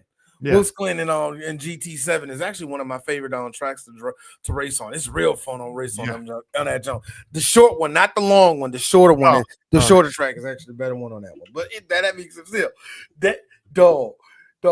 They bought out that race car track, so another rival promotion who's not even up there too close to NASCAR couldn't race on it because NASCAR can't play fair. They gotta own everything. NASCAR does what every capitalist, whatever big-headed capitalist company does. We own everything. We have to make all of the money. And because you tried to stop this man below me from getting all of his check, he said, "Nah, I got you." And you know what's the worst part about it, NASCAR? You usually get away with this because they ain't got the resources. Do you know who Michael Jeffrey Jordan is? Do you know? But yeah, and you know what he did? His lawyer said that's funny because Mike has friends in high places and he will fight this. And when the judge allowed all this in, it ain't looking good for NASCAR. Chris, I don't know what the future of the sport of NASCAR is going to be, but it should have got flipped on its head. Personally, D think it should have got flipped. NASCAR tried to shut you down. It should have got shut down years ago. Remember back in 2008 when that one dude got killed on the track or some ish like that? Yeah. And everybody in the media didn't flinch and they didn't really. It's regular. It's just normal. We're good. And they just went on with everything. That's when you should have did something. Remember when they changed the cars over and everybody went running races and everybody was slow and the media was like, NASCAR is still one of the best sports in America. Now that everything is snapping in half, and Jordan, who has the money, the resources, and the friends. That man did the meme. I took that personally. Mike took that personally. And I hate to say this, and I love to say this, Chris, as a black man, I love it. You mean to tell me the one like I seen racist stuff in wrestling. Vince McMahon always took my money. Yeah. I seen racist stuff in the NFL, all that. You know who constantly try to keep my people out? Baseball, but also NASCAR. Close. I swear. But for real, part of me, because I seen how that sport kept us out and still continues try to keep us out. And the worst still, y'all try to do that shit to the Latinos too. Like we don't notice that how you try to keep them out the sport. Yeah, I hope y'all ish burn, bro. I'm just saying, Jordan had this energy when he came at NASCAR. I'm going to my car, get my other gun, shoot everybody's ass. I'm shooting everybody. I'm taking everything. Richard Petty was right. The only way to deal with y'all. Richard Petty, I like how Richard Petty. Is he still alive? Yes, he is. Richard Petty. Okay, I'm about to say the Jedi ghost of Richard Petty. Richard Petty, I love how Richard Petty was always with the boys and yet always with corporate. So Richard Petty, it's going to be amazing when he passes away. The people that are going to drop, there's going to be a seismic. You're going to know it because the trash talking that is going to happen when Mr. Petty leaves this world, nigga. You're going to be like, I didn't know half of this. I want people to understand something here, okay? For black folks, Richard Petty and Dale Earnhardt are two Jesuses. Hey man, you see him above Chris. That's our boy. Dale Earnhart was him, man. He was him. Black folks love being intimidated. We both got family in North Carolina. If you brought up NASCAR, hey, Dale Earnhardt, somebody got a number 3 picture of him or somebody on their wall somewhere in the house. Actually, we were black, so we were one of the few people that can do it without being called gay. Jeff Gordon. Black folk love Jeff Gordon. We love Jeff Gordon, man. All y'all white folk, Jeff Gordon's gay. Jeff Gordon's gay. You know that. I'm just saying, if we find out Richard Petty hit the hard R one time or another, I'll be like, I believe it. I believe it, number one. And no, come on. It's the South. It was NASCAR. Nigger, hard R, flew. Okay, let's not like when somebody like Ric Flair said that. Yeah, I'm gonna be the same. Look, love Richard Petty. I'm going to do this. Yeah, I knew it. Can't even be shocked. It's like Joe Gibbs saying it. Kind of shocked. I have to see him say it. I don't believe you said that. I'm a Cowboys fan, and I'm like, why are you gonna put that on Joe Gibbs? He ain't say that. I just want to point out something here. I've never seen Joe Gibbs angry, but you know what the funny thing? As somebody that watched Dallas Cowboys as a kid, I thought like Troy Aikman was the nicest guy ever. And then I saw a documentary where he was cussing out everybody. I was like, oh God.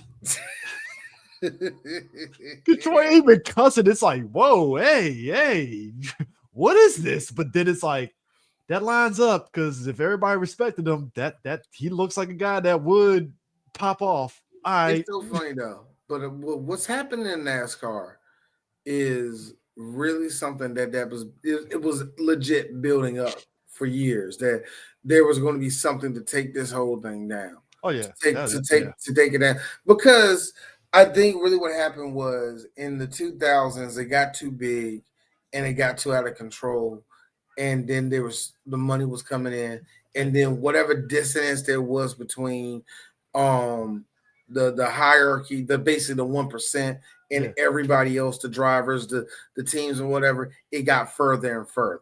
Oh yeah. And then with the sponsorships, especially in the last and I've just been studying this shit here and there when it comes to NASCAR. In the last 5 to 10 years, sponsorships alone, how they come and go, how some of them are straight up scams, and how NASCAR doesn't do nothing to help it. How NASCAR is just there in spirit half the time. How they make all their money off the tracks. How they don't give nothing back to the teams. It's sick. So the whole system needs to be shut down or at least flipped over or something. Stop for a year. To your point, every sports organization goes through a shakeup. So we're about to see it in baseball. Basketball is having this come to Jesus moment, and basketball, I'm not too sure. I really think we already saw it with WNBA. We talked last time on it, so WNBA is on the WNBA. Personally, to me, is on life support. The NBA might be getting a new commissioner soon because something tells me that Adam Silver in the next 2 years is going to be like, I'm out of here. You know what I'm saying? Baseball is trying to avoid a strike, which me and Patrick was talking about. It probably ain't going to happen. We're probably going to get another strike. I hope we don't, but we're probably headed to that. You know who's doing good? Hockey. In fact, I heard their TV deal is actually going to be good for them. So there you go, Chris. That's sports right now. That is sports in a nutshell. Next time around, we'll talk about John Cena's the last dance. Yeah, I will say this: new Intercontinental title champion John Cena. We have not no more. Remember, he gave it. He lost to Dominic. I will say it's kind of interesting that we're getting two intervening retirements right now. On the one hand, we're getting John Cena. We're getting John Cena where he's retiring and he's retiring, and on the other hand, we're getting AJ Styles who's retiring, and it's just weird to me that there are two different ends. Yes, John Cena gets the whole victory tour; he deserves it. AJ, who's going to be retired in a year or so from now, him going out is going to be kind of special. And him and John having their last match was kind of cool. AJ coming out there in his old TNA gear that he can't wear no more because he's more rounder now. But it's great. It's great. And it's just kind of cool to see that John Cena is good. But I will say this. There is a lot of people saying that he should have won this or did this and all that. I don't talk to nobody when it comes to wrestling no more, Chris, because of this crap. Yeah, nobody can't let nothing be nice and just let the fight let it be. Just let it be. You know what I mean? Yeah, but that's Working Title Sports Show. Oh, found out it's Gunther. Oh, Gunther. Oh shit. It's going to be Gunther versus John Cena. Now, the last question I'll ask, Chris: does John lose or does he win that match? against Gunther. Ooh. What if you're John Cena? Do you win your last match or do you lose it? Do you lose it with dignity? Better than Undertaker did, or no. Remember, no. Hold on. This is John Cena. Yes, he's going to come back to attitude adjustment somebody every now and then, but let's just be real. He's not wrestling no more. This is his last match. Is he doing the right thing, letting the young man win, or are we going to let John have one more? What would you do?